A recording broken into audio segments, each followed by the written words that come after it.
Chairman. Thanks again to all of you for being here. Mr. Myers, if I could just start with you. You just referred to the Salt Typhoon attack as a sophisticated attack. Can you just elaborate? We still don't know a whole lot exactly of what's happened, at least from public reporting.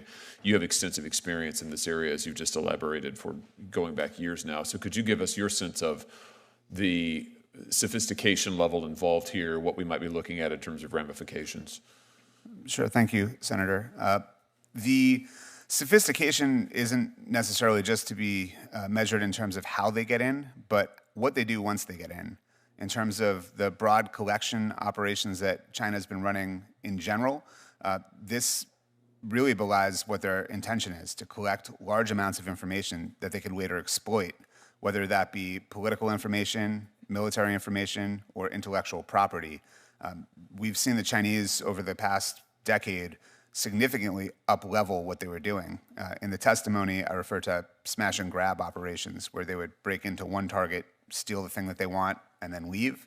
They are now maintaining persistent and enduring access to those targets in order to continuously collect large amounts of information and exploit downstream relationships to other interesting targets. Exploit downstream relationships. Give me an example. Sure. So with a lot of the telcos or ISPs that might be targeted, they have customer trust relationships, right? In other words, other organizations rely on those critical infrastructures for services or even shared services or web hosting, things of that nature. And they can exploit that trust relationship to then take on the persona of the initially targeted organization, to exploit that trust relationship and use that to move to other areas. So could the hackers impersonate particular individuals? They could, yes.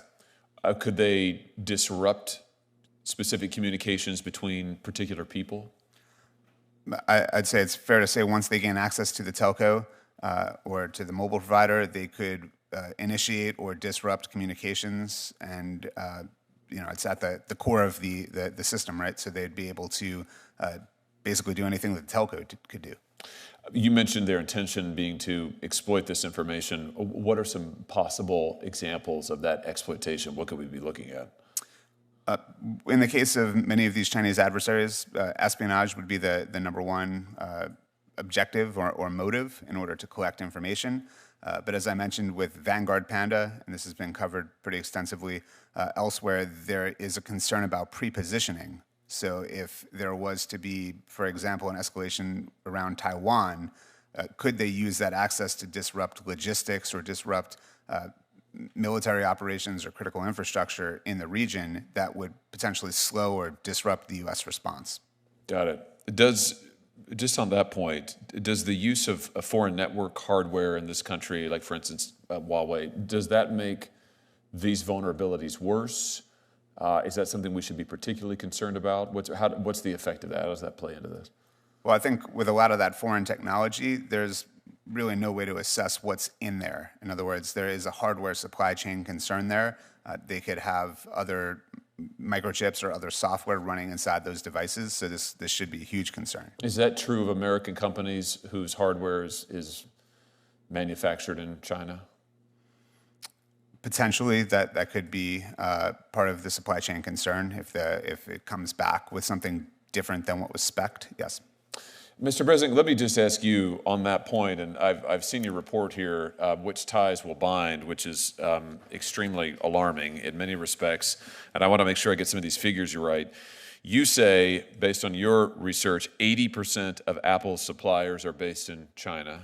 So that's almost exactly right. 80% of Apple's suppliers have at least one facility in China. That's not to say that all of them, that 80% are in China. I got it. 95% of Apple's key consumer products are manufactured in China. That's according to Financial Times story. That number is coming down right now, but when the report was written, those were the figures. 32% of Amazon's suppliers are based in China. These are huge numbers. I guess my question is, and you said in your testimony a moment ago, you don't advocate total or full decoupling. I'm just wondering, with numbers like these, are these companies able to decouple at all? I mean, this is an incredible dependency that you outline in your report. Yeah, thank you for the question.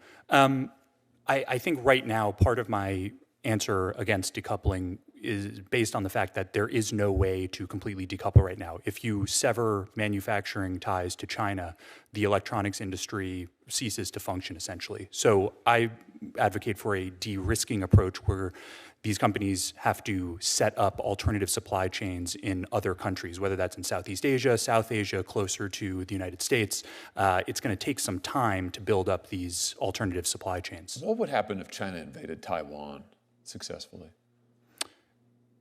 Can you clarify that? Well, I'm just thinking about these supply chains and these companies' dependence on China, and then also the significance of Taiwan to the global supply chain in so many of these areas. I mean, what would the effect be on these companies and, well, let's say our national security broadly if China successfully invaded Taiwan?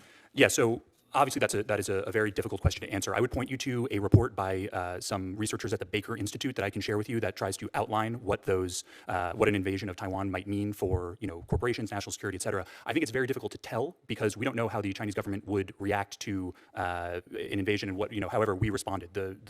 They could react in a way to sever supply chains. They could interfere with supply chains. They could arrest corporate employees. There's a wide range of eventualities that I don't think anyone has really thought through fully. I want to come back to this, but Senator Grassley, let me turn to you.